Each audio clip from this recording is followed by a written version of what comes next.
पुढची बातमी गडचिरोलीमध्ये आपल्याला आठवत असेल धानोऱ्यामध्ये 3 विद्यार्थिनींचा सर्पदंशाने मृत्यू झालेला त्या संदर्भातली एक मोठी अपडेट समोर आलेली आहे। या प्रकरणी आता संस्था अध्यक्ष तथा माजी खासदार मारुतराव कोवासे आणि संस्था सचिव तथा जिल्हा काँग्रेस कमिटीचे विद्यमान अध्यक्ष विश्वजित कोवासे यांच्यासह शाळेचे मुख्याध्यापक प्रशांत ताटपल्लीवार, अधीक्षक भास्कर बोयर आणि महिला अधीक्षिका भाग्यश्री चिल्लमवार या 5 जणांवर सदोष मनुष्यवधाचा गुन्हा दाखल करण्यात आलाय। आदिवासी विकास मंत्री डॉक्टर अशोक उईकेंनी जपतलाई आश्रमशाळेला भेट दिली आणि पाहणी केली तेव्हा त्यांनी 5 जणांवर सदोष मनुष्यवधाचा गुन्हा दाखल केल्याची माहिती माध्यमांना दिली।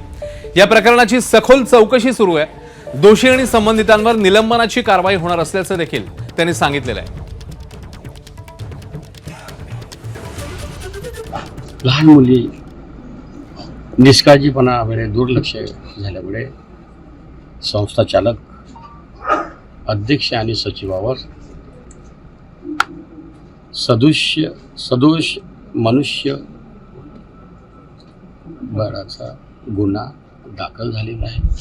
अध्यक्ष आणि सचिव सोबतच बालवय असल्यामुळे यांच्याप्रती दुर्लक्ष केलं असल्यामुळे एकूण 4 ते 5 गुन्हे दाखल केले असल्यामुळे